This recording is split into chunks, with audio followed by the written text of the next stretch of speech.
Assalamualaikum ya akhi ya ukhti. Assalamualaikum warahmatullahi wabarakatuh. Waalaikumsalam warahmatullahi wabarakatuh. Alhamdulillahi rabbil alamin. Wa bihi nasta'inu ala umuri dunya waddin. Wassalatu wassalamu ala asrafil anbiya'i wal mursalin Sayyidina Muhammadin wa ala alihi wa ashabihi wa qarabatihi ajma'in, amma ba'd. Qala Allah Ta'ala fi kitabihil karim wa huwa asdaqul qailin. A'udzu billahi minasyaitonir rajim. Bismillahirrahmanirrahim. Ya ayyuhalladzina amanu taqullaha haqqa tuqatih wa la tamutunna illa wa antum muslimun.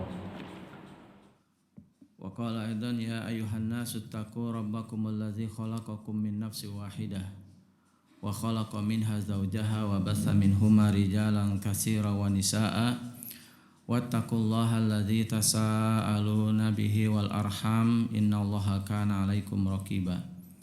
Ya ayyuhalladzina amanu taqullaha wa qulu qawlan sadida yuslih lakum a'malakum wa yaghfir lakum dzunubakum wa may yuti'illaha wa rasulahu faqad faza fawzan 'azima. Wa qala Rasulullah sallallahu alaihi wasallam ittaqillaha haitsu ma kunt wa atbi'i sayyi'atal hasanata tamhuha wa khaliqin nas bi khuluqin hasan. Fa inna asdaqal hadis kitabullah wa khairal hadi hadyu Muhammadin sallallahu alaihi wasallam wa syarrul umur muhdatsatuha wa kullu muhdatsatin bid'ah wa kullu bid'atin dhalalah wa kullu dhalalatin finnar. Allahumma akhrijna min zulumatil wahmi wa akrimna binuril fahmi wa aftah alaina bima'rifatil ilmi wa hasin akhlaqana bil hilmi wa sahil lana abwaaba fadlika ya zal jalali wal ikram. Allahumma aftah lana hikmataka wansur alaina min khazaini rahmatika ya arhamar rahimin. Rabbi zidna ilma warzuqna fahma. Rabbi israh li sadri wa yassir li amri wahlul 'uqdatam min lisani yafqahu qawli. Amin ya rabbal alamin.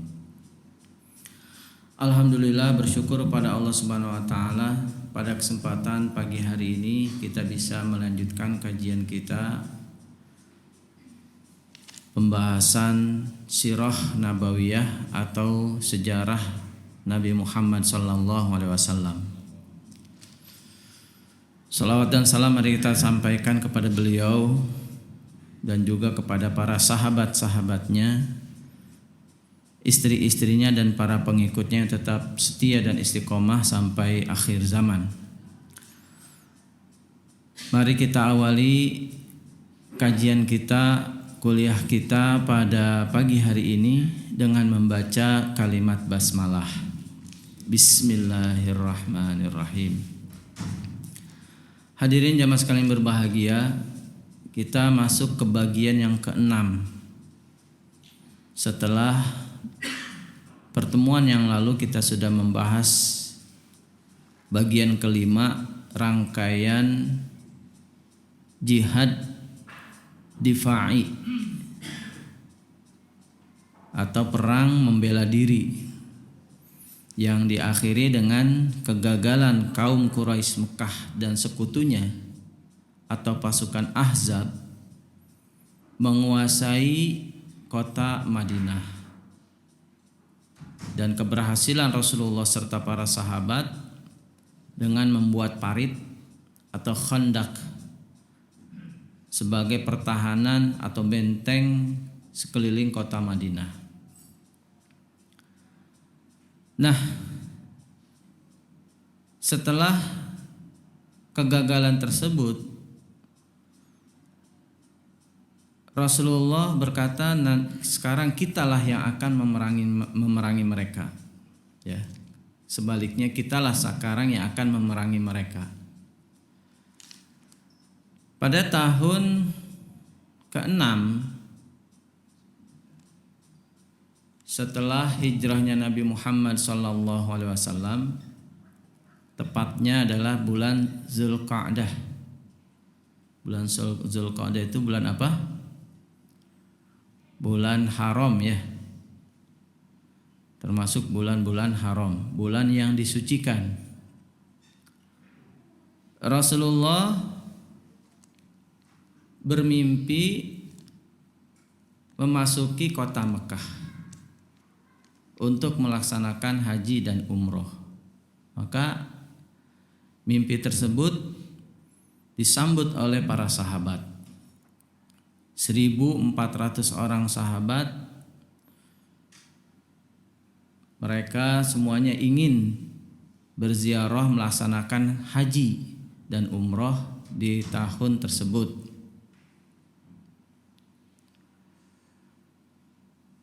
Maka sebagaimana kita ketahui bahwa pelaksanaan haji dan umroh itu hanya ada yang disebut mikot makani ya, itu di kota Mekah. Gak bisa kita pindah ke Jatikramat Pak ya, atau ke Indramayu misalnya ya, gak boleh.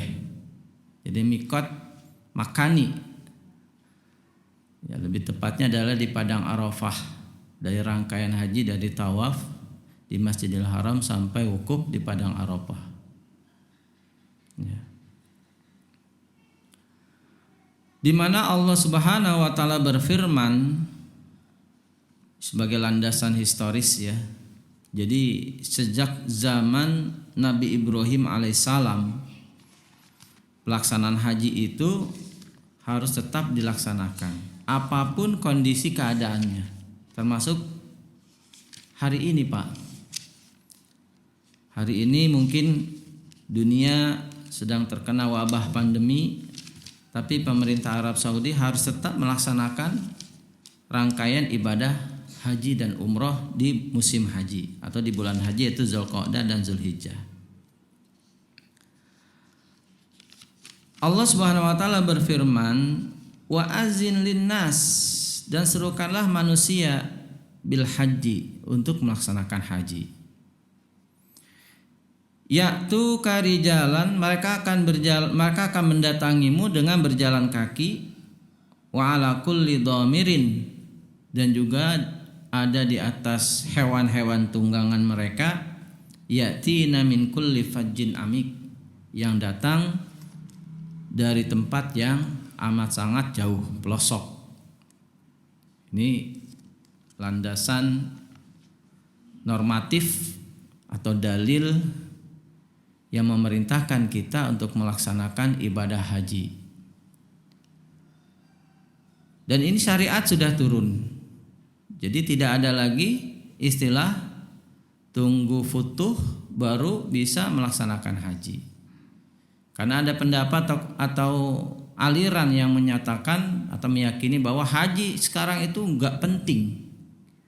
Haji itu enggak perlu. Nah, ini salah memahami syariat. Jadi Rasulullah saja pada tahun ke-6 setelah hijrahnya itu sangat ingin melaksanakan ibadah haji, walaupun pada saat itu belum bisa masuk ke kota Mekah. Ya. Nah, mimpi Rasulullah SAW ini disebutkan dalam surat Al-Fat ayat ke-27. A'udzubillahi minasyaitonirrajim. Laqad shadaqallahu rasulahu ru'ya bil haq. Sungguh Allah telah membenarkan Rasulnya, membenarkan pandangan penglihatan Rasulnya dengan benar. Ya, ar-ru'ya, penglihatan. Yaitu la tadkhulunnal masjidal harami. Pasti engkau akan masuk ke dalam Masjidil Haram. Insya Allah dengan kehendak Allah, aminin, dalam keadaan aman. Muhallikina ru'usakum, dengan mencukur rambut, wa muqassirin, atau memotongnya, la takhafun, dan tidak ada rasa takut. Fa'alima ma lam ta'lamu, maka Allah mengetahui apa yang kalian tidak ketahui. Faja'ala min duni dzalika fathan qariba, dan Allah jadikan dari yang demikian itu kemenangan yang dekat waktunya. Hadirin jamaah sekalian berbahagia. Jadi Rasulullah serta para sahabat ini kan awalnya itu bertempat tinggal di kota Mekah. Mereka diusir, mereka dianiaya, mereka dibunuh, bahkan mereka diperangi. Padahal Mekah itu tanah air mereka. Ya. Maka kerinduan terhadap kampung halaman ini pasti ada dalam hati para sahabat, dalam hati Rasulullah serta para sahabat. Maka dalam surat Al-Balad Allah bersumpah, la uqsimu bihadzal balad. La uqsimu, aku bersumpah kata Allah, bihadzal balad, dengan negeri ini. Negeri apakah yang dimaksud, Pak? Mekah, negeri Mekah, kota Mekah. Kemudian kata Allah, wa anta hilum bihadzal balad, dan engkau halal, engkau bertempat tinggal, engkau berkuasa di negeri ini. Hilun itu halal, lawannya halal apa? Haram. Maka orang-orang kafir Quraisy Mekah itu sebenarnya haram tinggal di kota Mekah, berkuasa di kota Mekah. Karena kota Mekah itu ya disebut Haramain. Madinah dan Mekah disebut Haramain, tanah suci. Dan tidak boleh ada kemusyrikan di situ. Tidak boleh.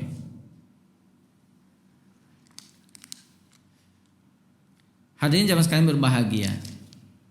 Maka Rasulullah pada akhir bulan Zulqa'dah bersama 1.400 orang sahabat bertolak menuju Mekah dengan pakaian ihram dan hewan-hewan ternak untuk dikurbankan, serta membawa pedang, hanya pedang Pak, Bu, yang disarungkan. Jadi tidak ada niatan untuk berperang, tidak ada. Dan itu di musim haji.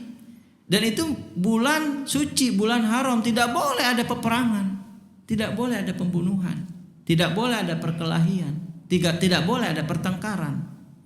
Dan itu sudah turun temurun yang menjadi adat istiadat dilakukan oleh masyarakat Arab dan ditetapkan oleh Allah Subhanahu wa taala.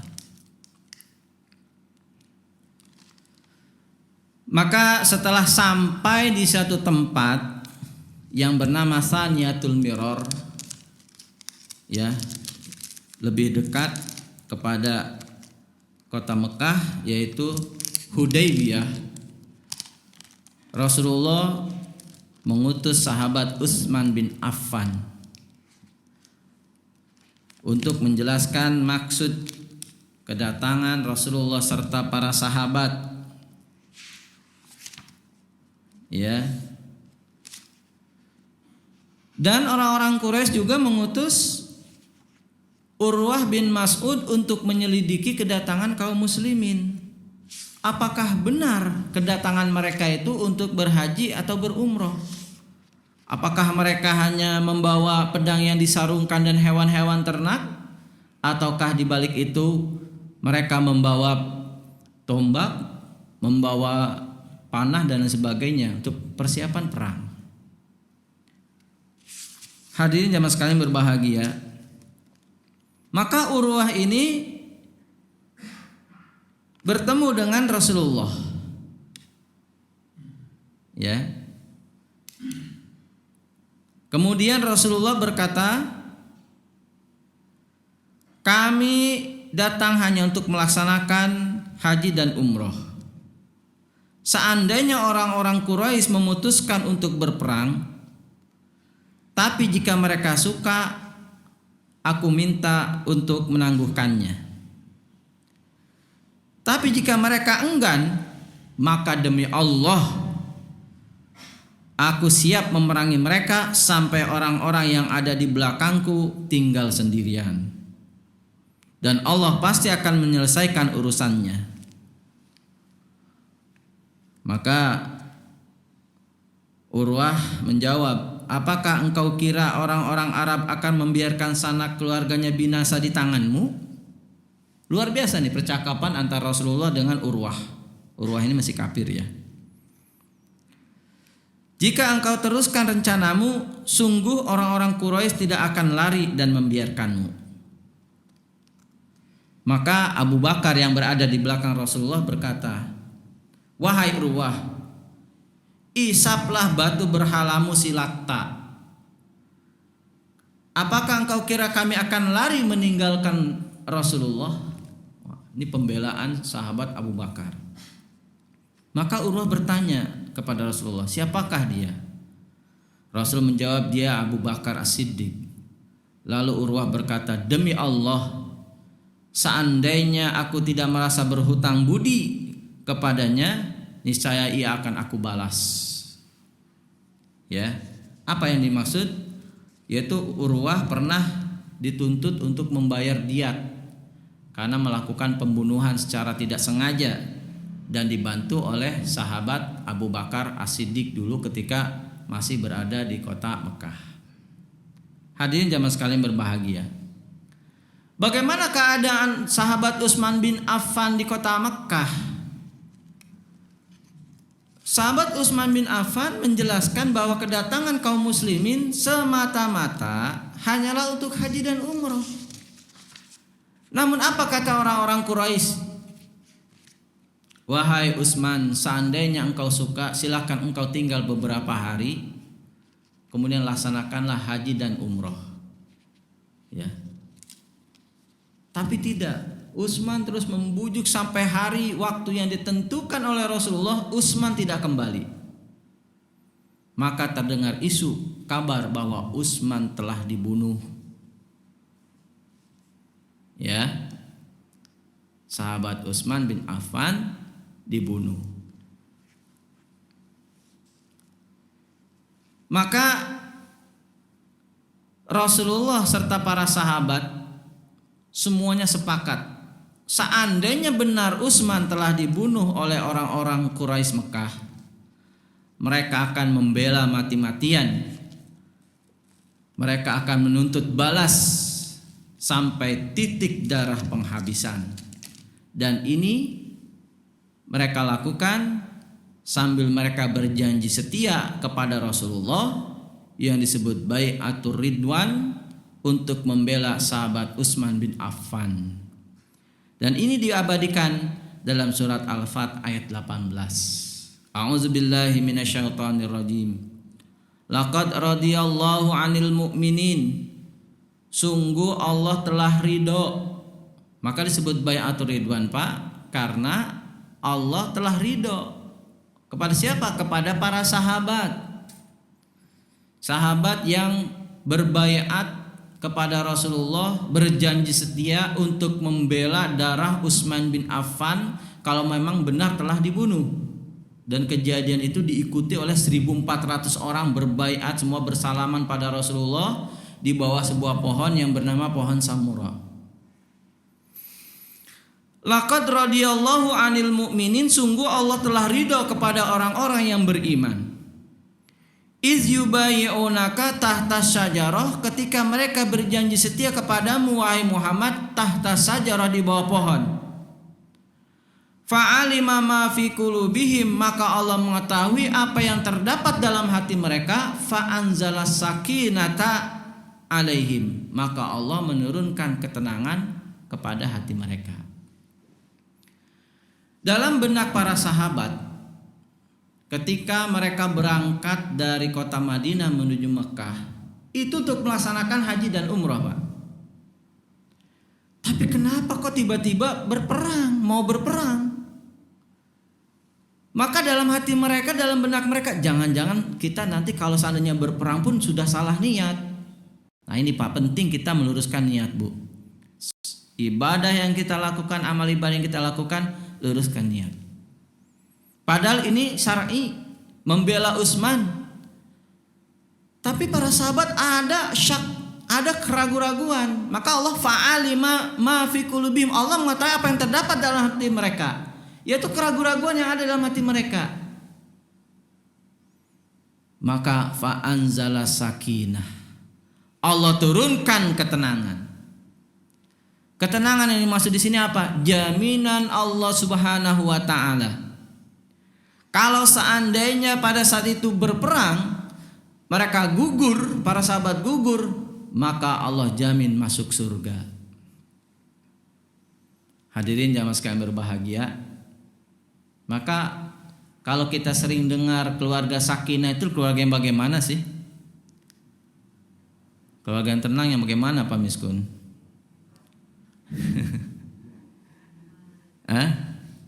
Makan tinggal makan gitu ya Bu ya, nggak usah usaha ya Bu. Bahkan ada selamat menempuh keluarga atau hidup baru, semoga menjadi keluarga yang sakinah, mawadah, warahmah disingkat samawa. Ya, apa sih sakinah?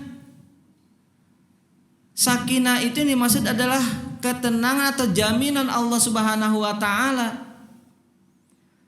yaitu keluarga yang siap masuk ke dalam surga. Keluarga yang siap berjuang, berjihad, berperang di jalan Allah, kemudian dia masuk surga.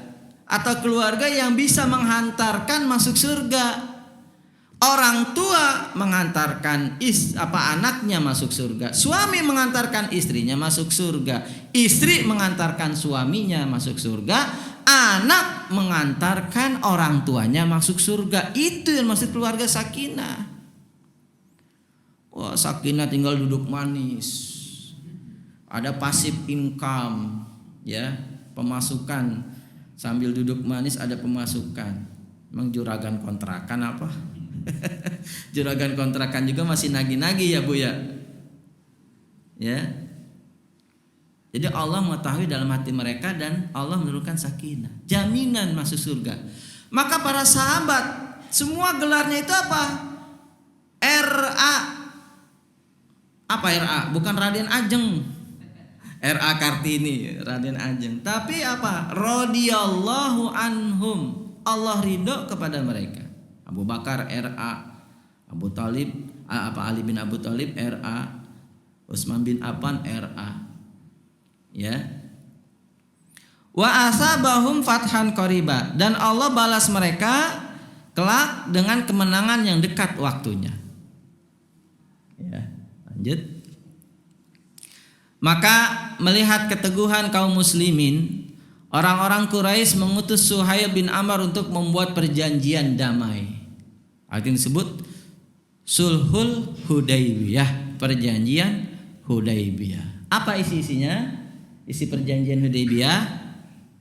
Yang pertama, bahwa Muhammad dan para pengikutnya harus membatalkan rencana mereka untuk berhaji dan diperbolehkan menunaikan ibadah haji pada tahun berikutnya dan tinggal di Mekah paling lama 3 hari dengan pedang yang disarungkan. Jadi ekspektasinya udah menggebu-gebu tuh. Udah pengen haji dan umrah, ternyata dihalang-halangi oleh orang-orang Quraisy.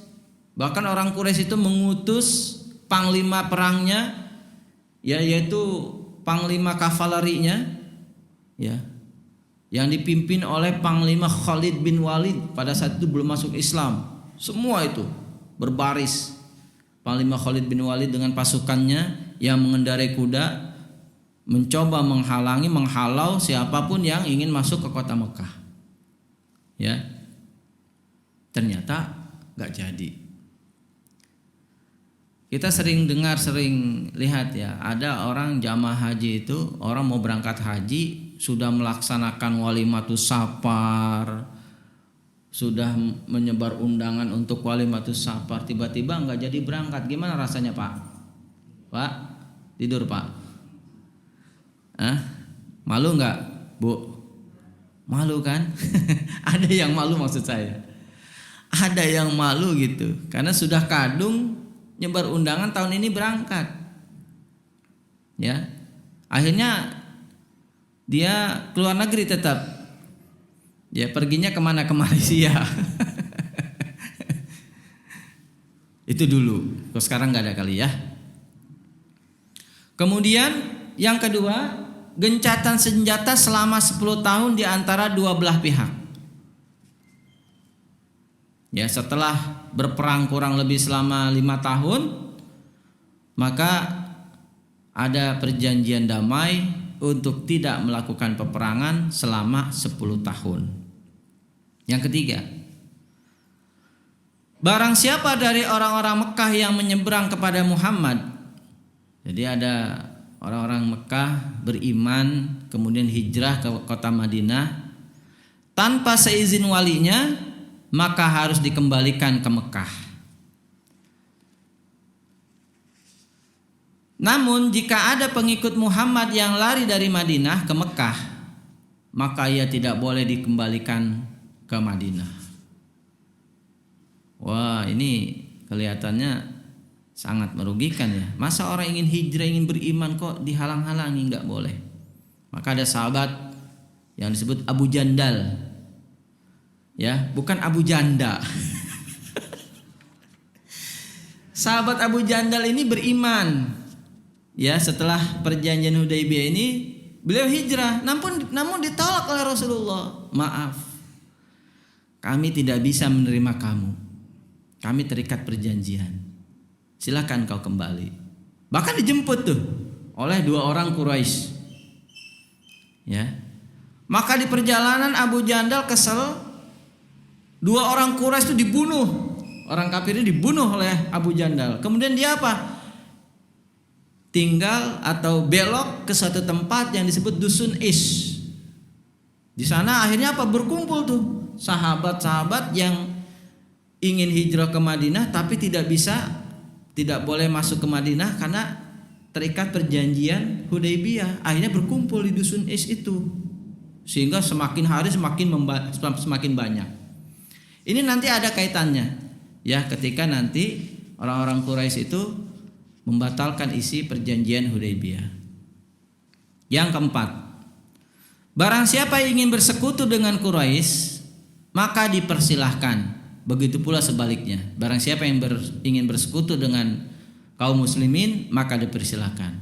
Maka kemudian suku Khuza'ah bersekutu kepada kaum muslimin, kemudian Bani Bakar bersekutu kepada orang-orang Quraisy. Hadirin jamaah sekalian berbahagia,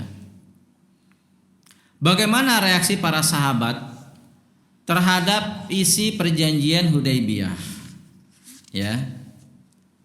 Kita lihat bagaimana sahabat Ali bin Abi Thalib menolak menghapus kalimat Bismillahirrahmanirrahim. Sudah ditulis sama Ali bin Abi Thalib Bismillahirrahmanirrahim. Namun Suhail bin Amr menolak. Ya, kami tidak pernah mendengar Ar-Rahman dan Ar-Rahim. Maka kemudian baik, tulislah Bismikallahumma. Ya, Bismikallahumma. Ditulis Bismikallahumma. Kemudian ditulis lagi, ini adalah perjanjian antara Muhammad Rasulullah dengan orang-orang Quraisy Mekah. Maka Suhail kembali menolak. Kalau kami mengakui engkau Rasulullah, maka kami tidak akan memerangi engkau, wahai Muhammad. Maka kemudian Rasulullah perintahkan Ali untuk menghapus kalimat Rasulullah. Ali tidak mau. Maka Rasulullah berkata, sini, berikan kepadaku. Maka Rasulullah kemudian menghapus kalimat Rasulullah dan menulis Muhammad bin Abdullah sambil berkata, demi Allah, seandainya kalian mendustakanku 1000 kali, aku adalah utusan Allah dan Allah pasti akan memberikan kemenangan kepadaku. Lain lagi dengan sahabat Umar ibnul Khattab yang mempertanyakan isi perjanjian pada Rasulullah dan Abu Bakar As-Siddiq. Jadi Umar bin Khattab mendatangi langsung Rasulullah. Apa kata Umar? Ya Rasul, bukankah kita hak? Ya, kita hak. Kita benar? Ya, kita benar. Seandainya kita berjuang sekarang, kita berperang, kita gugur, pasti kita akan masuk surga. Ya, masuk surga. Bukankah mereka orang-orang Quraisy itu salah, batil? Iya, mereka salah, mereka batil. Dan kalau seandainya mereka berperang, mereka gugur, pasti mereka akan masuk neraka. Iya, masuk neraka. Lantas kenapa engkau menerima perjanjian ini? Ya. Bukankah engkau telah berjanji, telah mengatakan bahwa kita akan masuk ke kota Mekah? Apa kata Rasulullah? Betul, aku mengatakan itu. Tapi pernahkah aku mengatakan bahwa kita akan masuk pada tahun ini? Maka Umar langsung diam. Umar langsung terdiam. Tapi enggak puas, dia datang kepada Abu Bakar. Sama mempertanyakan hal itu kepada Abu Bakar As-Siddiq. Maka Abu Bakar As-Siddiq berkata, wahai Umar, bersabarlah engkau, sesungguhnya Muhammad itu adalah utusan Allah. Dan janji Allah adalah benar. Wa'dullahi haq, janji Allah adalah benar. Pasti Allah akan memasukkan kita ke kota Mekah. Maka kemudian Umar diam. Ya. Yang berikutnya, setelah perjanjian ini ditulis dan disepakati, maka para sahabat, apa Rasulullah memerintahkan para sahabat untuk menyembelih hewan kurban yang dibawa dari kota Madinah, dan juga untuk mencukur rambut mereka. Sampai 3 kali, Pak, Bu, itu didiamkan oleh para sahabat. Diperintahkan sekali diam, 2 kali diam, 3 kali diam, sampai Rasul dalam keadaan wajah yang merah masam, bingung, masuk ke dalam tendanya, bertemu dengan istrinya. Siapa? Ummu Salamah. Ada apa wahai suamiku? Ada apa ya Rasulullah? Sungguh kaum muslimin tidak mau menerima atau melaksanakan perintahku. Apa yang kau perintahkan? Menyembelih hewan kurban, kemudian mencukur rambut. Ya Rasulullah, keluarlah engkau, sembelihlah hewan kurbanmu dan cukurlah rambutmu. Jangan bicara sepatah kata pun kepada mereka. Ya, setelah itu silakan engkau bakar, engkau sate, ya makan. Kemudian dilakukan oleh Rasulullah. Maka melihat Rasulullah menyembelih hewan kurbannya dan mencukur rambutnya, maka kemudian satu persatu para sahabat menyembelih hewan mereka. Bahkan mereka saling meminta untuk saling mencukur, seakan-akan riuh sekali, seakan-akan ingin terjadi saling bunuh membunuh. Bergembira mereka melihat Rasulullah dan kemudian mencukur rambut. Ini berarti pelaksanaan haji telah selesai tanpa ada proses ibadah haji atau manasik hajinya.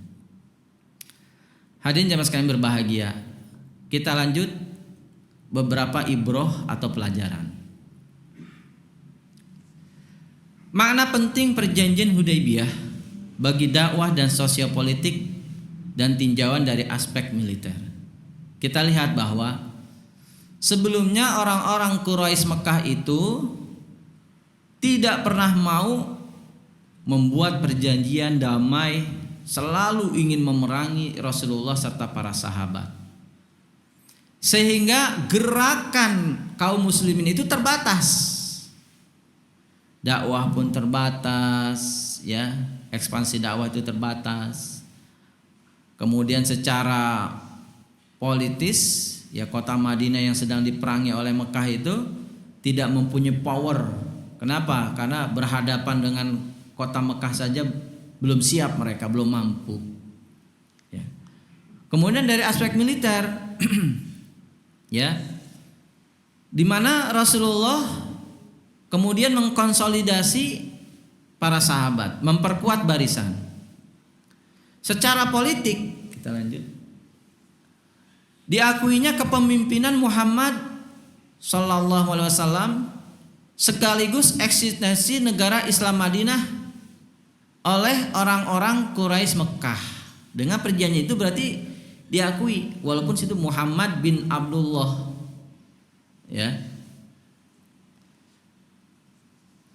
Kemudian koordinasi dan konsolidasi kaum muslimin diperkuat,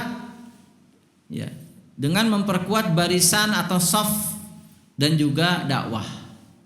Nah, ini momentum yang tepat untuk melebarkan dakwah.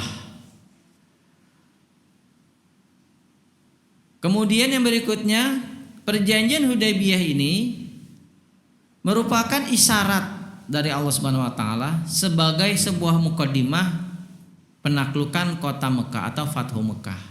Jadi setelah kejadian Umar Ibnul Khattab mendatangi Rasulullah, turunlah surat Al-Fath, ya, surat ke-48.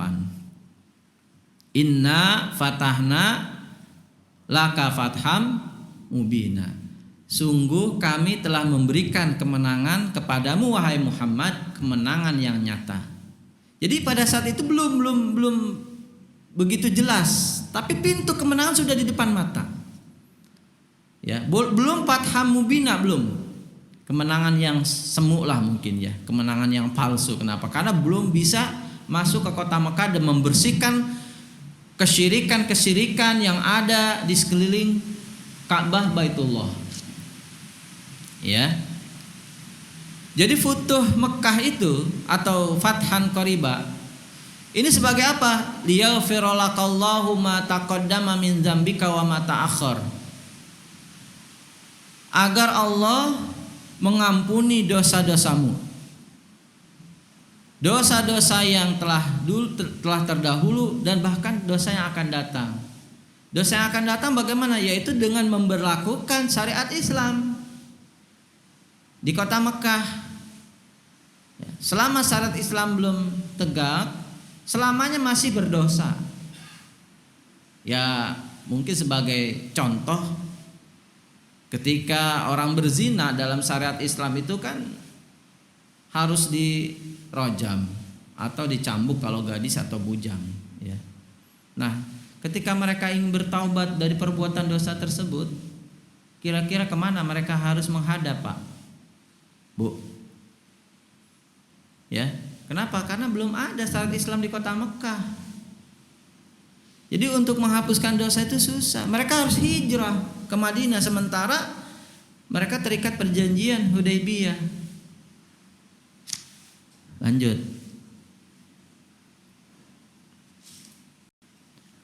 Hak dan kebebasan kaum muslimin untuk berziarah, melaksanakan haji dan umrah ke Baitullah mendapat pengakuan dan dibenarkan oleh orang Quraisy. Jadi Rasulullah serta para sahabat hanya disuruh bersabar selama 1 tahun. Selama 1 tahun. Tahun depan boleh nggak? Tahun ke-7 boleh. Tahun ke-8-nya boleh. Tahun ke-9 dan seterusnya. Jadi hanya bersabar 1 tahun. Kembali ke kota Madinah, ya, itu pun sudah dengan pahala haji walaupun tidak melaksanakan rangkaian manasik ibadah haji. Luar biasa tuh para sahabat, 1.400 orang, Pak, Bu. Terus pelajaran berikutnya yang bisa kita ambil adalah dakwah Islam lebih leluasa dan terbuka, serta terjamin keamanannya dari gangguan, agitasi, ya, pancingan-pancingan dan provokasi. Intensifikasi dakwah dan hubungan diplomatik dengan negara lain dilakukan Rasulullah dengan mengirim diplomat atau duta dengan membawa surat-surat dakwah ke semua amir di Jazirah Arab, baik di Mesir, ya, di Yaman, bahkan dunia, di mana dunia itu pada saat itu, ya, ingat materi awal, ya, Jazirah Arab ini diapit blok barat dan blok timur. Ya, blok baratnya adalah Romawi, blok timurnya adalah Persia. Ini 2 kekuatan besar nih, ya, bahkan sering berperang antara Romawi dengan Persia. Nah, isi dakwah Rasulullah apa? Ajakan masuk Islam. Aslim taslam. Masuk Islamlah engkau akan selamat. Ajrakallahu marrotain, insya Allah akan membalas kamu 2 kali lipat. Ini kepada pimpinannya, kepada presidennya, kepada amirnya, kepada ketuanya, ya. Kemudian yang berikutnya tidak tertulis di sini, pembelaan kaum muslimin kepada sahabat Utsman bin Affan. Lihat, pembelaan kaum muslim terhadap satu darah Islam yang tertumpah. Mereka berjanji setia berbaiat untuk membela Utsman. Padahal itu hanya isu. Sekarang kita perhatikan berapa banyak darah kaum muslimin yang tertumpah. Baik di negeri Palestina, Muslim Uighur, ya, ratusan bahkan mungkin ribuan. Apa yang bisa kita perbuat untuk membela mereka coba? Mungkin hanya berdoa, ya Allah, berikanlah kekuatan, berikanlah kesabar kepada saudara-saudara kami kaum muslimin di berbagai penjuru dunia. Ya. Kata Rasulullah, "Man lam yahtam bi amril muslimina falaisa minna." Barang siapa yang tidak peduli dengan urusan kaum muslimin, maka dia bukan termasuk golongan kami. Karena orang Islam itu bersaudara. Al-muslimu akhul muslim. Orang Islam itu adalah saudara bagi orang Islam yang lainnya. Lihat pembelaan yang dilakukan para sahabat kepada Utsman bin Affan. Padahal itu hanya isu, ya, tidak benar. Tapi mereka sangat teguh, bahkan rela berkorban, mengorbankan jiwa dan raganya untuk membela Utsman bin Affan. Inilah sekelumit kisah dari perjanjian Hudaybiyah, ya. Mudah-mudahan bermanfaat dan kita bisa mengambil pelajaran terhadap peristiwa perjanjian Hudaybiyah ini sebagai salah satu hukum yang diperbolehkan dalam Islam, yaitu membuat sulhul atau perjanjian perdamaian kepada orang-orang kafir, ya.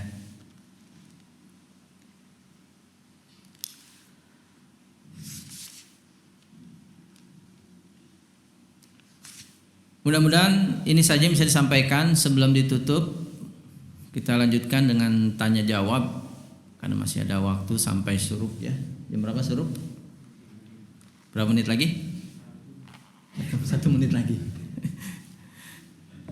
Silakan bagi yang mau bertanya, atau saya tutup dulu. Mudah-mudahan kita lanjut nanti, ya, sampai perang Yahudi Bani Khaybar, ya. Kita akhiri dengan doa kafaratul majlis, istighfar 3 kali. Astaghfirullahaladzim, astaghfirullahaladzim, astaghfirullahaladzim.